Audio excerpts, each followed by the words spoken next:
Mm-hmm. My name is Helga Rakel Rafnsdóttir, and I am a filmmaker from Iceland. I have mostly made documentaries, both as producer, scriptwriter, and director, and I also do whatever is needed, shoot and record and edit. And I've also worked a lot as a script supervisor in fiction film, and now I'm hoping to make my first fiction feature, and I finished the script to that. And I've also been hosting together with a lot of wonderful people, a film festival called Skjaldborg, which is the oldest pure documentary festival in Iceland that only screens Icelandic documentaries in a wonderful village up in the northeast of Iceland. And then I was also the head of WIFT, Women in Film and Television, the Icelandic section, for some years. So I'm a very passionate feminist and a filmmaker. It was by accident, for sure, but I'd been looking for a long time for the right way for me to tell stories, and I've always loved telling stories. And when I was younger, I thought I wanted to become an actress, but somehow I wanted to have a say in all the rest of the things, like the scenography, and I was very much always thinking in frames and in photographs and scenes all the time. I've always been like that from childhood. But I guess there were not many women in filmmaking when I was young, especially not in Iceland. Some, of course, but somehow I noticed, like later on when I look back, that it came much more natural to all the boys who were like at the same time in high school as I was. And then it was just by accident that I rented a film that made me realize what a wonderful format the documentary film is. And it was Grey Gardens by the Maysles brothers, probably one of many. But it was by total accident. I rented the DVD, and I was just obsessed with the film, and I watched it over and over again. And then I shared a flat with a girl, and I told her about an idea that I had about a documentary, and we just decided to apply. And we got a producer, and at the end we made the film, and it went really well and won some awards and went to festivals. And then I was just like, I felt I was cheating because I hadn't studied filmmaking. I had studied a lot of different stuff, like everything. I studied acting in London. I studied literature. I studied anthropology, a little bit of philosophy and art history, and different things. But somehow I was never at rest until I found filmmaking somehow and documentary. I don't find them. They come to me. Like my mind is like on full speed all the time. I'm actually taking medication to calm my mind because it's like it's on full speed all the time, and they just come to me, And if I cannot make them happen like soon, I find it very difficult and annoying, like because it takes time. I mean, you need to develop the idea, you need to apply for the money and all this stuff. So it's really, I think filmmaking has taught me a lot about patience, and you really need to be consistent and a little bit stubborn to make things happen. But it's just like that. I have not made half of the films I would like to make, definitely. But you need to choose, focus on one at a time. I've only finished, I'm always, of course, making revisions, but I have finished like a script for a fiction film now. And I found it much more difficult than writing something for documentary, because somehow prose is more natural to me, and that is more what you do when you write a treatment or a dossier or a script for a documentary film. And you can put in much more of, I don't know, atmosphere or character descriptions in the script itself somehow. And, but I mean, I'm collecting references all the time. Like my phone is full of screenshots, images. I use Instagram a lot today, for example.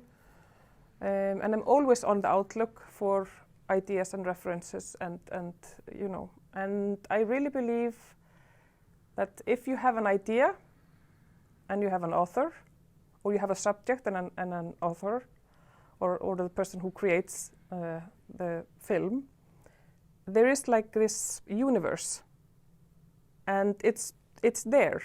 You cannot change it. You cannot, and all you have to do is to enter it and just listen, and then you know put it on a piece of paper, and it will come, and it's you know.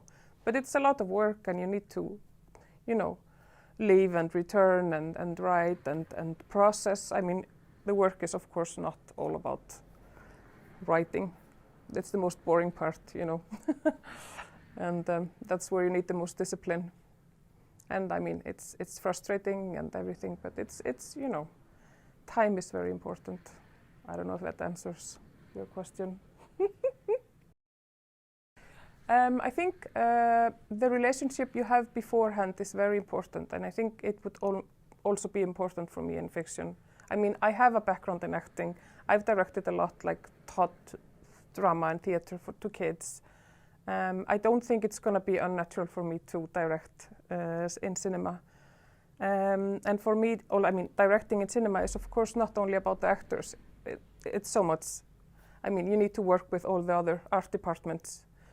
And I mean, light, scenography, whatever. It's really, you know, you need to find the right people to work with. But regarding actors, I think it's very much about having established a good connection, and of course finding the right, like in documentary. I mean, I think you need to be humble, and you need to know what you want.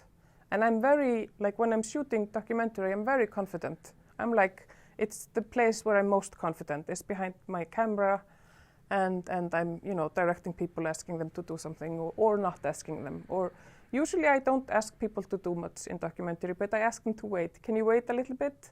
Maybe can you repeat? But that's it. I don't like to direct too much, but you know, sometimes I ask people to repeat or but it's very, I mean, you need to gain people's trust. And I think also with actors, there has to be trust, and there has to be, they have to feel safe on set, and they have to be like, they must have invested in the character and in the project somehow emotionally. And you know, I think that's how I would like to work. I mean, I have worked a lot next to directors as a script supervisor, and so I've watched the process of quite a lot of films and TV series, and it's a fantastic experience. I was only gonna do it once or twice, but I loved it so much that I continued.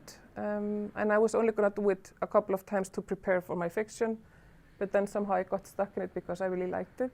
And it's a great experience. But what I've seen is that if you don't, you know, time again is so important. Give it time to get to know people and you know, and somehow establish what you're going to do. It's just going to be superficial. It doesn't work on the screen somehow. I don't know. That's my feeling. Well, I think, I mean, nationality only says so much, and gender as well. You know, I think somehow there's a lot of things that shape you.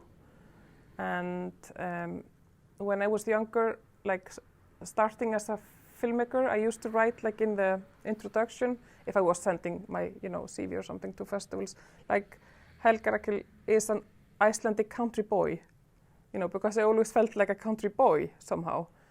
I don't know why, And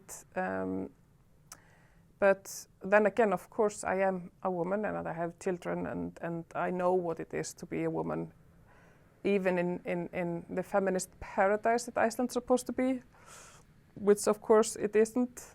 I don't think there is a feminist paradise anywhere in the world. And yeah, and I think also because I moved a lot when I was a kid. I don't know how many schools I was in, and I lived here. I was brought up in Copenhagen until I was 7. And until I was 7, I only traveled between the Icelandic countryside and Copenhagen. So, and I think I've always, and my mother was, she didn't have money, and she was a student, an artist, and a single mother, and I've always, I think, felt like an outsider. And I think that's also like why I always choose subjects when I'm making a film. It has to be somebody who's somehow not mainstream in society, or because I really feel that's kind of what's been my drive. We have to show what is not mainstream. We have to. It's everywhere. Mainstream is everywhere. We have to find the people who have different stories and live somehow at the edge. And yeah, I think of course it affects the stories I want to tell, to make it short. And I mean, my script is for fiction is very much to try to show in a funny, entertaining, without being. It could be described as aesthetic comedy, or, I don't know. It's. I want to show to people what it's like to be a woman, and how society that is based on patriarchy treats women. There is not enough respect for motherhood, for example, and not enough respect for women at all, and yeah, especially not for young women. It's a film about a person who is an artist, and then, like so many women, has to choose art or parenthood. But maybe, if there is something, maybe with the right help, the person can do both. It's but I think in like my experience of being a single mom and trying to raise children is that you cannot do both at the same time. Be a good parent and be an artist. It's very complicated. Needs to be very special circumstances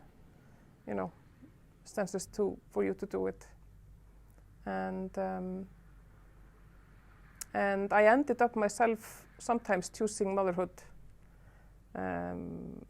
rather than making art, and I don't regret it at all. It's the best thing I've done in my life, absolutely. But I think it's very important that we address it, and it's not only with art. I mean, it's also many other careers. But somehow in art, you're really creating something that is very important to you, and you're like, you want to say something, and it's a little bit, in some ways it's connected to giving birth to a child. It's like the process and the everything. Although it's I mean, art is of course very banal next to a child. So yeah. Well, I already did, and I decided some years ago I'm not gonna go to school anymore at all. And so I mean, I have and I'm very much like, I'm very, if I get an idea, I'm very obsessed, and I like talk about it for a month, and then I find something new, and I'm like, but I like to I like to like be up to date with what's going on. I love discovering new young artists, and I love just like I feel, because now I'm like getting middle-aged, I need to be updated. Like I need to update myself all the time, and I think it's very important and it's very nurturing to do it. So I think that's maybe, you know, yeah.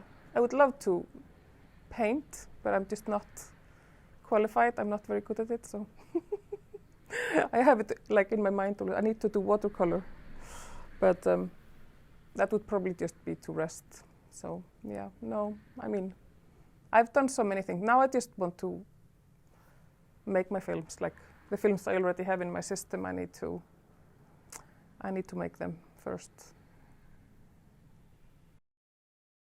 Yeah, it's too many. I couldn't choose one, not at all.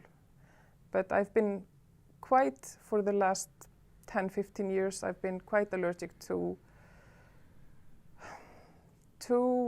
books and films by men. I mean, of course, sometimes it happens that I like a film by a man, or I like, you know, it's like, but I'm very like thirsty. I really like to, especially like, unfortunately, there's just not enough films by women, but I try to find them, and you know, and there is something different there. I think, I mean, we are all experts in what it's like growing up as a man. You know, we've seen so many films and read so many books, and you know, but we need to do more about, you know, growing up as women. And I also, and I mean, of course, there's other genders. I mean, it's like and it is changing, you know, and fortunately. But I like very much fine art and poetry. And I think people who make fine art and poetry are ahead of everybody else in the way they think. I think they are the real pioneers. And, you know, it's somehow in shapes and thoughts and language and expression, they're somewhere. You know, we're always behind. I think like the novel and filmmaking and the rest of society, we're all behind somehow. But yeah, just I love reading, and I think reading is very important I think it's even more important than watching films. And looking at fine art and reading novels, I think is more important for filmmakers than watching films. Yes, I mean, the thing is, my mother, she studied photography and filmmaking, so it's always been very natural for me to somehow to travel through, you know, life with a camera. But I didn't realize that I was allowed to become a director or a filmmaker somehow. So I think what I would say is you are allowed, and you should, and you should get all the support that you deserve. And if nobody gives it to you, just go out and, you know, and get it. But most of all, you're allowed. Yeah. Thank you. Gracias. Yeah.